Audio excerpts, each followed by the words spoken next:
অৱশেষত সকলোৰে ধোৱা প্ৰাৰ্থনা, সকলোৰে মৰম, সকলোৰে আশা অথলে গ'ল আৰু খবৰটো আহি পৰিছে যে জুবিন গাৰ্গ আৰু এই পৃথিৱীত জীয়াই নাই। এই খবৰটো আচলতে ক'বলৈও মানে দুখ লাগে, ক'বৰে শব্দটো ফুটি নাহে, আহিব টান পায়, মানে ক'বলৈ নোৱাৰি এই বস্তুটো যে তেওঁ আৰু এই পৃথিৱীত নাই। কেনেকৈ ক'ব কওকচোন, কি ক'ম? আৰু যদি বহুত দিনৰ পৰা তেওঁ হস্পিটেলত থাকিলে হয়, চিকিৎসা হৈ থাকিলে হয়, তেওঁৰ যদি কিবা অসুখ বিসুখ হৈ থাকিলে হয়, তেতিয়া অকণমান মানি ল'বলৈ অলপ সহজ হয় আমাৰ বাবে।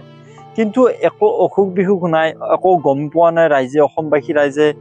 কিন্তু হঠাৎ যেতিয়া এনেকৈ কোনোবা এজনে ক'ব যে জুবিন গাৰ্গ আৰু নাই, মানে কি ক'ম, ব্ৰেইনৰ পৰা কিবা এটা বেলেগ এটা মানে সৃষ্টি হয়। সেইটো আপোনালোকে সকলোৱে অনুভৱ কৰিব পাৰিছে। মোৰ কেনেকুৱা হৈছে, আপোনাৰ কেনেকুৱা হৈছে আপোনালোকে গম পাইছে।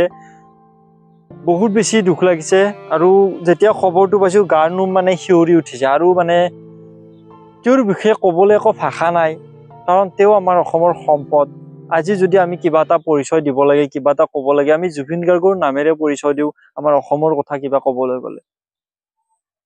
তেনেকুৱা এজন মানুহ যদি আমাৰ মাজৰ পৰা গুচি যাব, গোটেই অসমবাসী আজি ভাগি পৰিছে।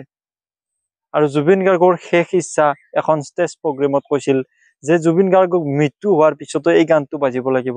আৰু মই শেষত এই গানটি বজাই দিছোঁ অকণমান, আপোনালোক সকলোৱে আজি এই গানটো শুনিব।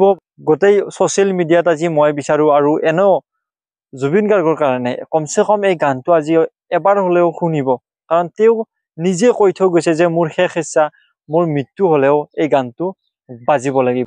মই মৰিলে এইটো গানে বাজিব কিন্তু। So this song is so important for you, for me, for everyone.